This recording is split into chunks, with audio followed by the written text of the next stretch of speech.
Welcome to CJ Moneyway Media, a storytelling platform built brick by brick, where conversations become lessons and experiences become perspective. This is the mindset of a panther, moving with patience, discipline, and purpose. From podcasts to books to media storytelling, CJ Moneyway brings voices, journeys, and real conversations to the forefront. You're now listening to the CJ Moneyway Show. What's up, my good people? Welcome to the CJ Moneyway Show, powered by Believe Network, where we bring you real stories of building wealth, overcoming adversity, and leaving a legacy. I'm your host, CJ Moneyway, and today we have a powerhouse duo, although we're waiting on my girl Roxanne. Joining us, authors Charles V. Breakfield and Roxanne Burkey, the creative mind behind the award-winning E-nig-ma Series. Hey, how you doing today, Charles, man? CJ, it's a real pleasure to be here and chatting with you. Thanks for inviting us. Apologies for the better half. She is admittedly far more attractive than I am, but I tell a good story. Oh, man, it's all good, man. I know, like you say, she's been busy coming back. She'll come on when she get here, man. So let me ask you, Charles, man. Growing up in Austin, one of America's tech capitals, how did your environment influence your career in storytelling? Well, yeah, it's true. I was born in Austin, Texas, but my dad was in the Air Force, so I'm an Air Force brat. We lived 2 years here, 2 years there. I mean, I didn't realize people didn't live out of a box until I was 13. We moved from base to base, country to country, and then he retired back in Austin, and then I found my way up to Dallas on and that's a long story, and I'm not going to, go into it. But you find where you're going, and there's a lot of tech here in Dallas. Telecom is where I got my feet in concrete for 25 years, doing telecom and consulting for several Fortune 500 companies, and we got to play with some of the greatest technology. I mean, fiber optic, technology to be able, hurl voice around the planet. I get to work on great stuff. We also got to work with security all the time because you can't do voice without it being secure. It's just not done. And so we got into heavy doses of security, and that's where a lot of the background story material for the E-nig-ma series comes from. So let me ask you, man, just off the record, just to prolong this conversation for a second. Security. You're talking about how you guys was able to dibble and dabble in some of the finest things in security or technology, like the fiber optics. I know they use that where I'm from in Indiana for like cable, or internet, where you're supposed to get this high speed internet and things of that nature. So how did that process go, man, when you researching it and figuring it out, and these high security codes for, like let's say the Capitol or somewhere where you need the pen pad or you need your thumb to press on the wall to get in, man? How unique is all of that, man? It's fairly standard, actually. If you need to get into a high secure area, they usually confiscate your phone, your PC, and anything looks like it might be a USB drive to be able to lift information out. They're kind of fussy about that way.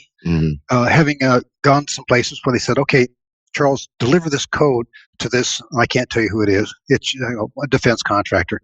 And I open up my laptop, and these people freak out. He goes, if you open up that machine and you plug it into our network, we will take it and wipe it clean and hand it back to you. We're that serious. I said, okay, close it down. How do I deliver this to you? He goes, well, we'll do a 3-step process. Put it on a USB drive. We'll put it on a clean machine in the neutral zone, sanitize it, check it out one more time. Then it gets moved over, and then we'll do a rigorous testing on it. I'm like, whew, boy, you guys, you get your panties in a wad on, really fast and stuff, because we're quite serious.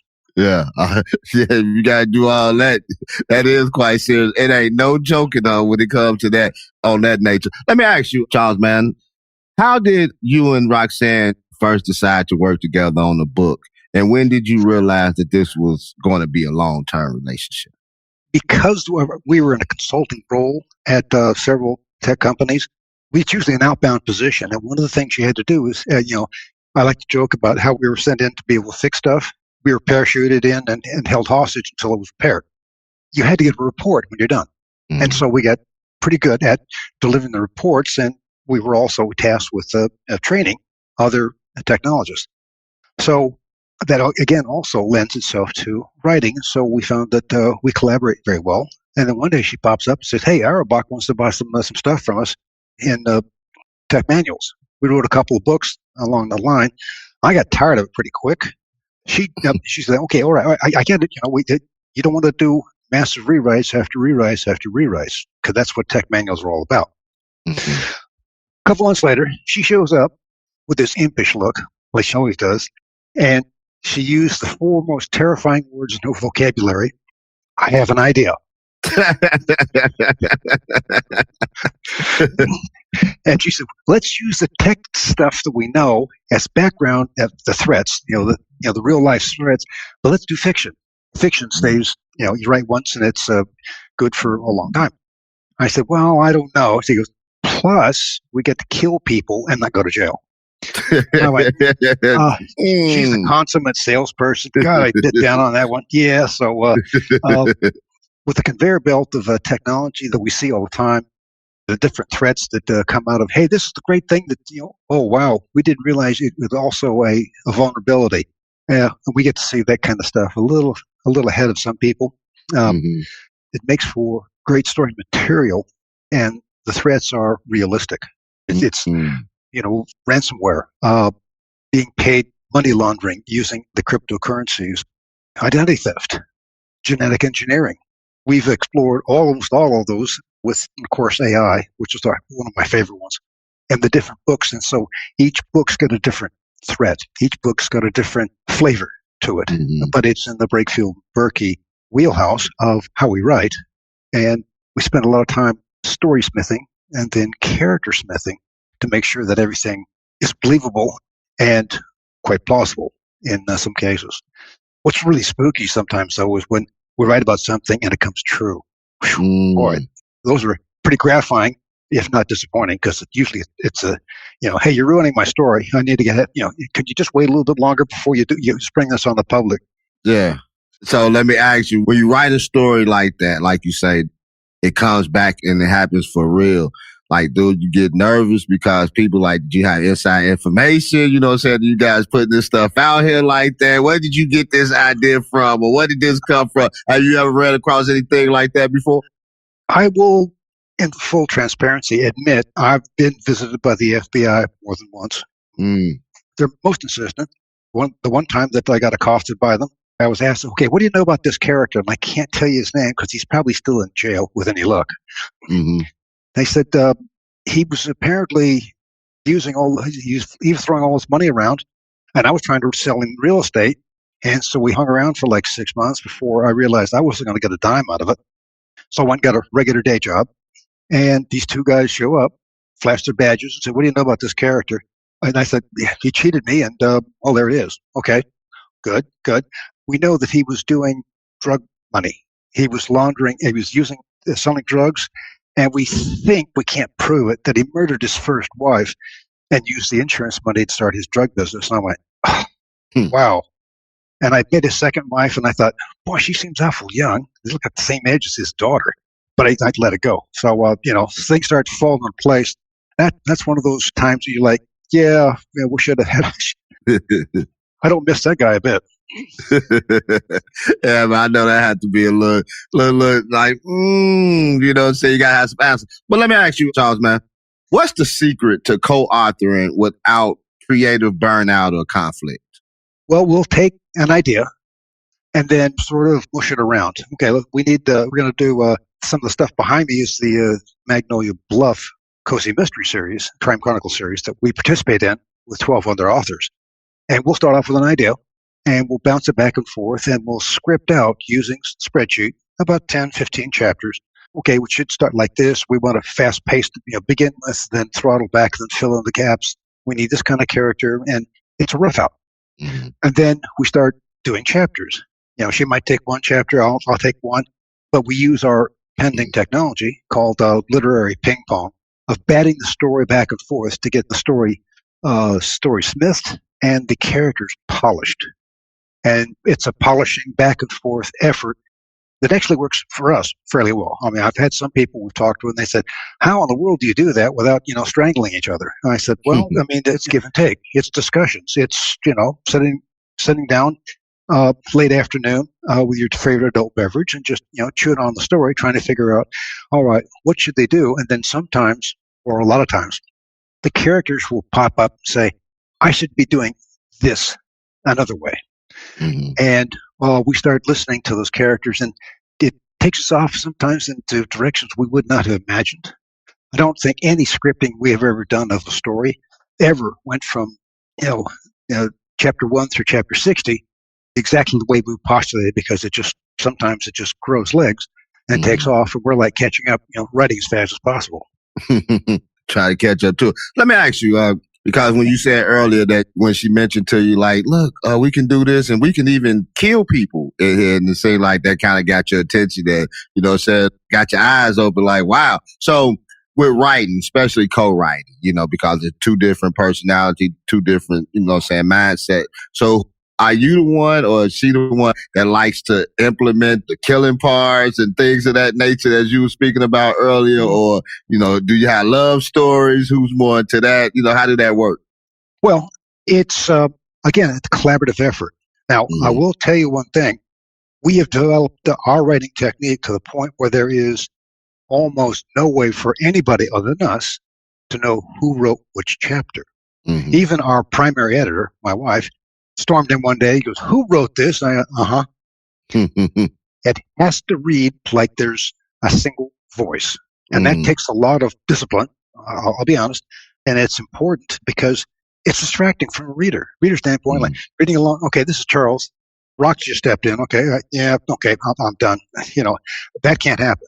So when we're finished, looks and reads like a single author worked it, soup to nuts. I like that, man. So say like you work on chapter 1 and y'all know that you got an ending for chapter 1. Do somebody start brainstorming to chapter 2? How do that work process go? Because like you said, because it seems endlessly when it's just flowing like that, like you don't know who wrote what chapter. Well, it's an iterative process. And sometimes it's, okay, we'll write a chapter like, this is out of sequence. Okay, push it back, push it forward in the story thread, and we'll write up to it, and then bring it in. Sometimes it is not uncommon for me to wake up, go, I know what I need to write today. And it's maybe not in sequence, but that's okay, because that means that the manuscript is going to be fluid. It's going to have some interesting dynamics. And it's also an unexpected journey for the reader, because we've got both male and female perspectives on stuff. More than once, I've written something and she'll send through a note or call me and say, "Charles, no female on the planet would ever say that. Okay, let me fix it." I get it. So you saying sometimes I do have to turn from and let, saying another mind take over that part. But I know what you mean as far as like you're into it, like say it may not fit here, but it's going to fit somewhere. And then the way that y'all work together, man, to put it together. That's pretty cool. Let me ask you, Charles. Yeah. What's the spark that led the Enigma factor, and how did it evolve into a 16-book series? Well, actually, we got up to like book number 10 before somebody said, "Excuse me, Monkey Boy, where did our group, your cyber champions of the E-nig-ma series, where did they come from? How did they get to be so powerful? They're information brokers, and they're talking to the Chinese, they're talking to the Russians, they're talking to the South America, everybody. How did they get that much power?" And so we stopped and went, So we built a historical fiction book that introduced what happened in World War II. And it begins with three patriots, Polish patriots, that are watching their country being overrun by the Germans in 30 days. And so they take it upon themselves to hit back at the Germans, and they steal the E-nig-ma machine. If you're not familiar with the E-nig-ma machine, they used it in pairs for all their communications between ambassadors and the Home Office, They used it in the field. The Wehrmacht, the Kriegsmarine, the Luftwaffe, all had their flavor of it. So anything that was important got encrypted and sent to the other side, where it was decrypted. That's what the E-nig-ma machine was all about. It was real annoying for the Allies because they couldn't figure out what was going on. So we mixed some history and some fiction in here because there really was an effort to be able to confiscate, steal the E-nig-ma machine, but not let the Germans know it had been gathered.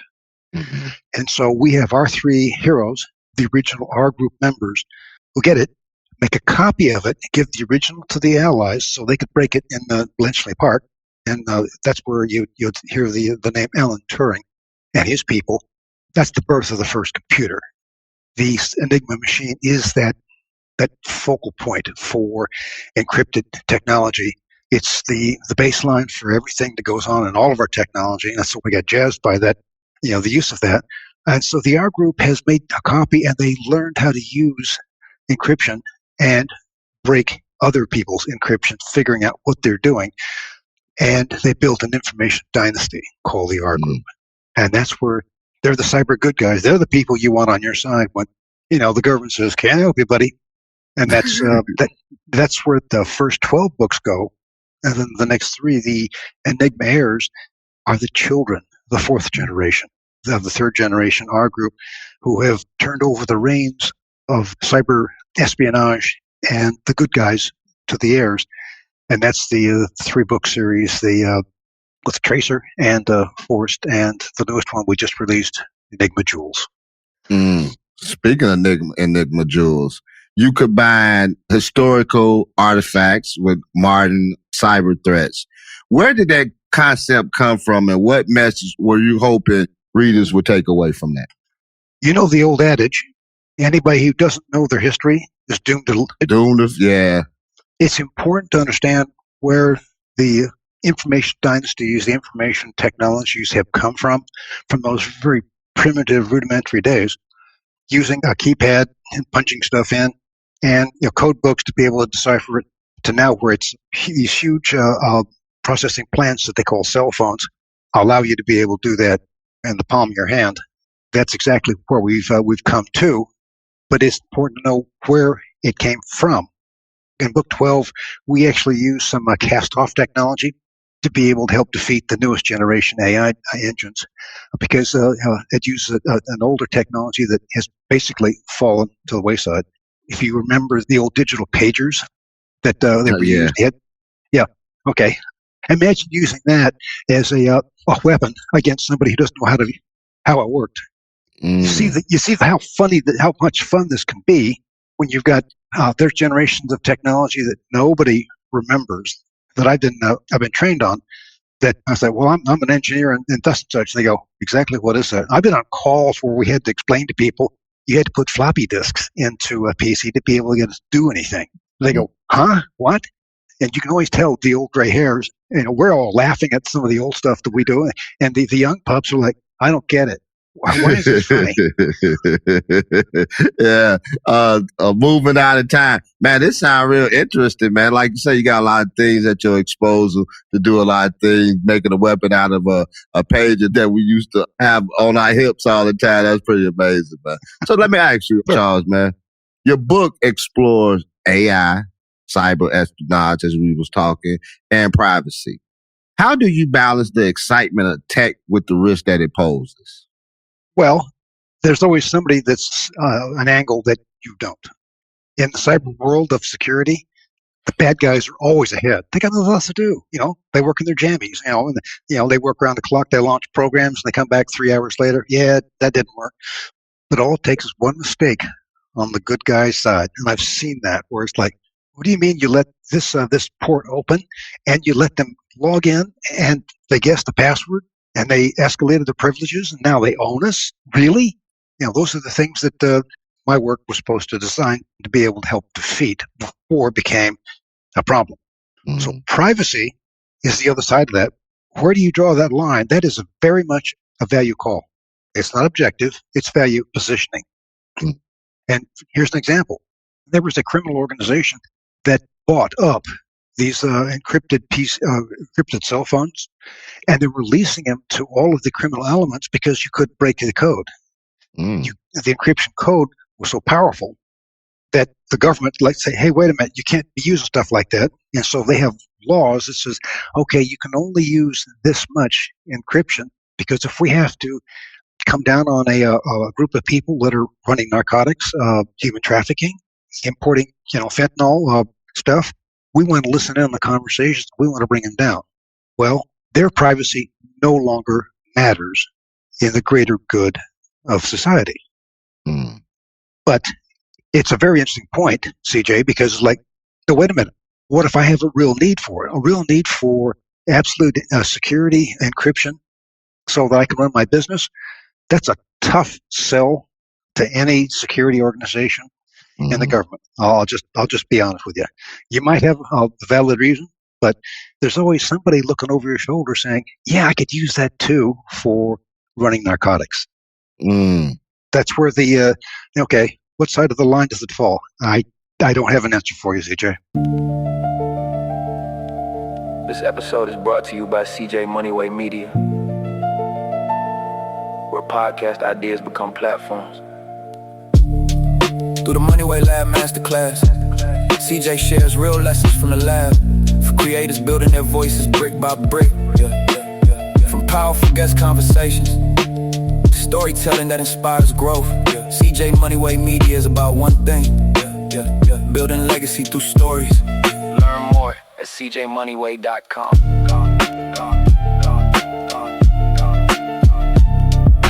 Music style.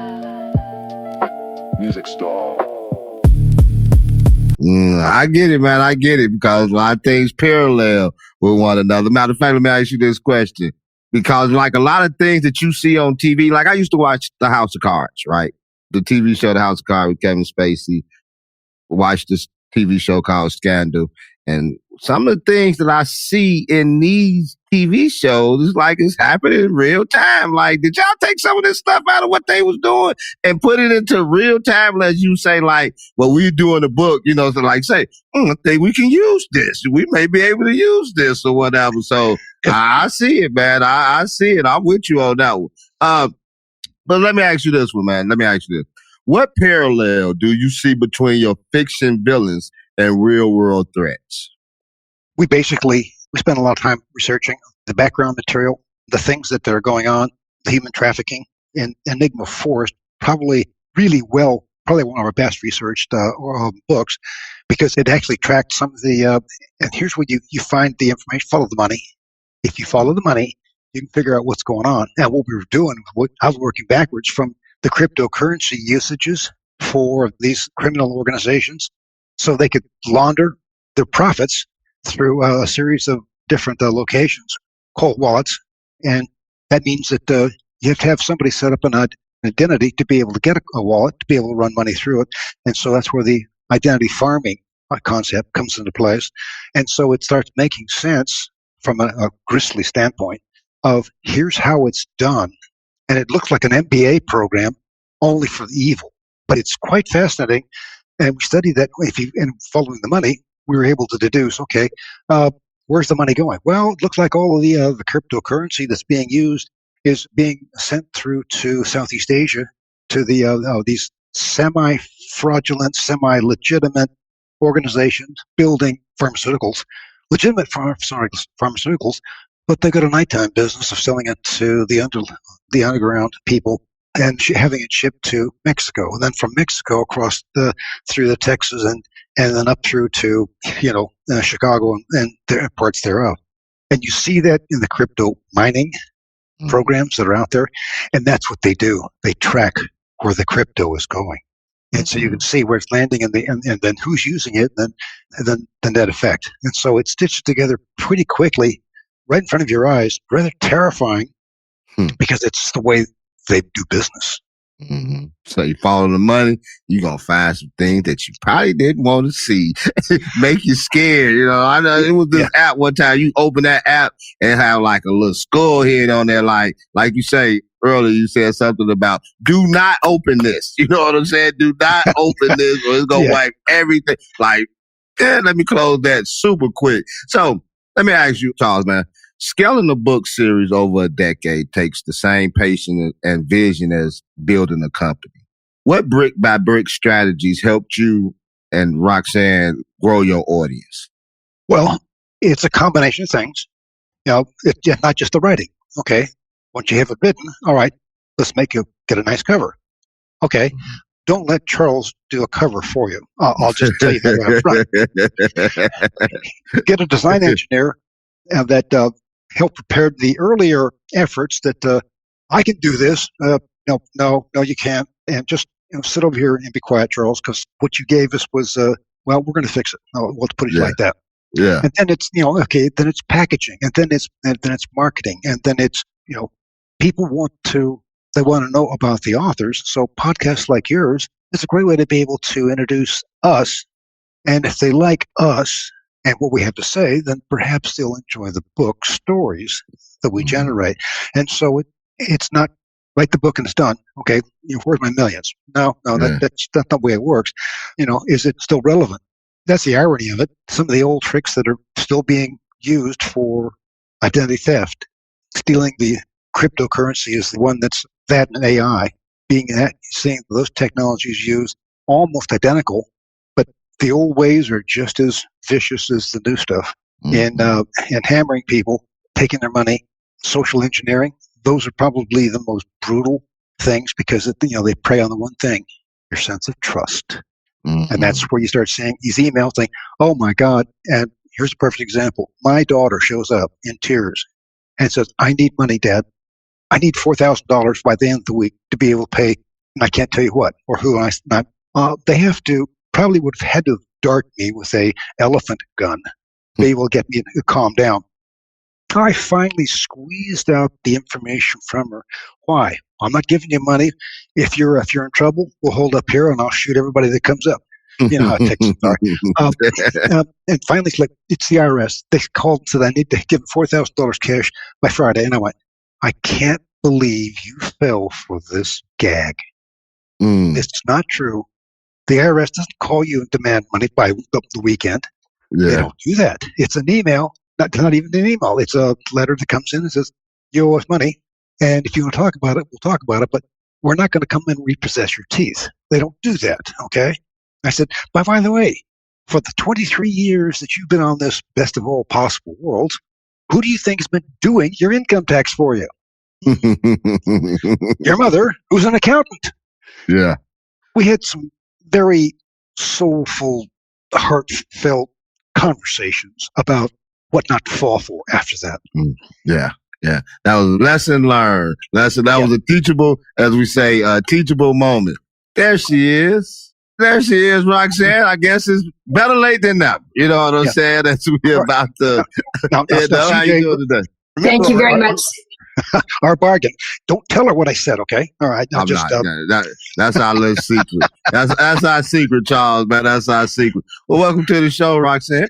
So let me ask you one question, Rock, since you came. Your move from California to Texas was a big personal and professional shift. How did that shape your approach to writing and business? Oh my gosh. It was a huge shift.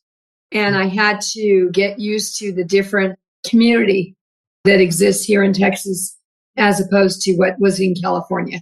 The different focuses that individuals have, how they looked at life, how they looked at, being a Texan is very different than being a Californian. So it was huge. Professionally, I was very lucky in that I actually at the time was able to transfer within the company. So I didn't have to start my work over again, which was very helpful for me, CJ. So Charles told me how he feels about writing and being with you over all these decades. Tell me, how do you really feel about working with Charles on a day-to-day basis when you're coming up with your great ideas about this E-nig-ma series and things of that nature? Because he says that you're actually the head. I'll tell you what I don't like is I don't like the decades that he's referring to, though it may be true. Okay, but I didn't tell him, at the beginning of the century, you hate it when I say that, so I left that out. True. He is great to work with from a professional basis because he's a lot smarter than I am. You know, when we're in a room together, he's got all the technical know-how and he just seems to win that way. I do pretty good on the putting together, you know, the experiences of different people and how things interact that way. But if you want the geeky side of it, you got to go to him. So let me ask you this one question. He said that when you guys started off with the E-nig-ma series, before you started off, you had to sell him on something. What was the one thing that you sell him on for that light bulb to pop in his head and say, you know what? Maybe I may be interested in this. Yeah. So in fiction, unlike real life, when you don't like somebody in fiction, you kill them. Kill him and off. not go to jail. That's exactly what he said. That sealed the deal. Yeah, and I told him, I said, I saw the light bulb when he told me. He was like, light bulb, like, I think I can get into this. That was pretty funny. And so, but we were on the down slope right here. Sorry. No, that's okay. One more question, but I do have a quick fire round that I've been playing on the CJ Moneyway Show. I have 3 questions for you, Rox, and I got 3 questions for you, Charles.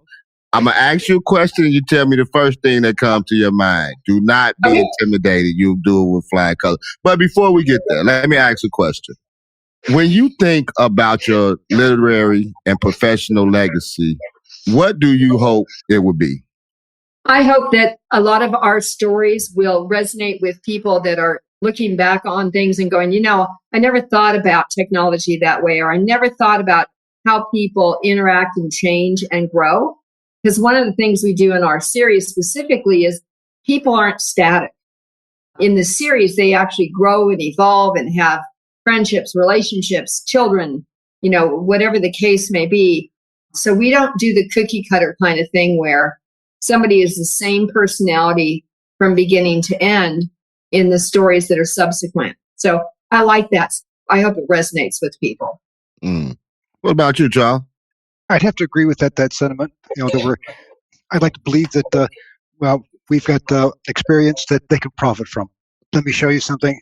The children, you know, there's nothing more gratifying than to have somebody say, Dad, what do you think?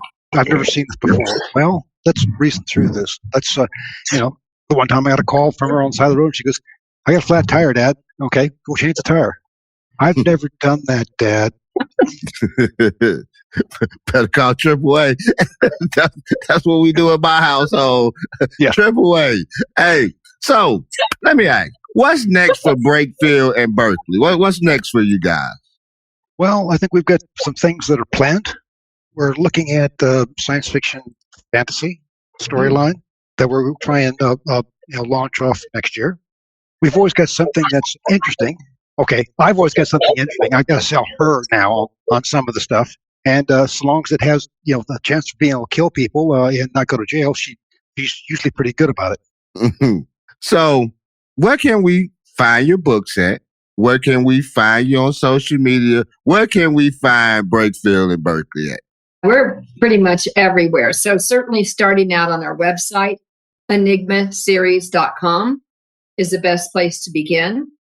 Then we're also available on YouTube. So if people are enjoying, you know, video shorts, because we have Audible books available and we do little snippets of those and we create a lot of videos to showcase our voice of the series, Derek Scholes. YouTube at E-nig-ma Series works as well. We're on X, Twitter. We are on Facebook that way, and Instagram that follows along. We haven't gotten into a lot of the other ones like Blue Sky and some of those yet because, you know, you have to spend your time where you think you can make the biggest impact. But everything that we do add on to the series. If people want free downloads for fun stuff, that's the place to go get it. Find out where they want to see us and meet us and shake our hands because we do live events often. We're doing one next weekend and then another one the weekend after. What did I miss, Charles?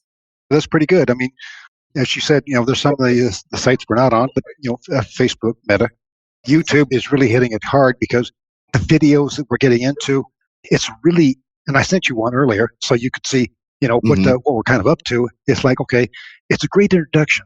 And then for people who said, I can't deal with the reading, we have an Audible format as well. And not by our voice. Derek Scholes is probably the quintessential voice actor because he has to deal with us. and the character universe, which is no small feat. He tracks all stuff with us also on the spreadsheet.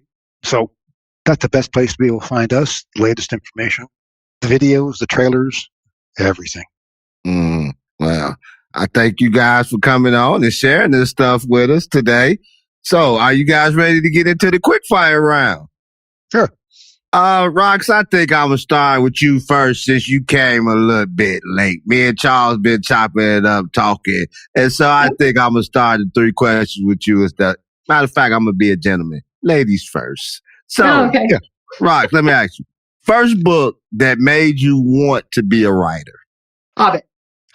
Okay, that sounds like one of them. I remember that book. They had a series of them books too, didn't they? Well, yes, but Hobbit was kind of a standalone. Then they did Lord of the Rings. J.R. Tolkien was the author. Dream travel location for research. And not talking about the boat ride that you took this weekend either. I really need to go to New Zealand and do a lot of research. I figure it'll take a month to get all the research done that I need to do. New Zealand, good place. I just read something about New Zealand not too long ago. One word that best describes your co-author. Relentless. He said it too. That's one thing he said. He got on the football field and there was 2 guys and he ran right over them and kicked their butt. I told him, I said, that's probably how you do in these stories too. Just straight at it, kicking butt out there. So, Charles, you ready? Yes, sir. Okay. First tech gadget you ever fell in love with? Ooh, I'd have to say it was the Trash 80, TRS 80, that used a 12-inch floppy drive to be able to boot up. And it's what I was using to automate my computer, our book distribution system. I started at 8 o'clock one morning when they first brought it in, and I didn't remember anything until somebody said, "Good night, Charles," and they closed the door. On it all night, huh? All day. All day. Oh, man, yeah, I would say that was your favorite gadget that you fell in love with. And you were right, man. Y'all show has some good advantages, with this tech stuff, man. Things that was coming out before anybody knew it. Coffee or tea while writing? Coffee. Definitely coffee. Yeah. Black or with sugar in it, man? Is it black coffee cream or just straight? I don't put anything in the coffee. I want to be able to hold up the spoon when I put it in. I want strong coffee. Can't drink no black coffee. If you could hack into any system legally, we ain't doing nothing illegal here, Charles. Legally, which one would it be? Oh, that's a great question because it's going to get me in trouble if I answer it the way that I think. Don't get in trouble, man. Don't get in trouble, Charles. I'd like to get into the FBI's systems and see all the stuff that we're not allowed to see.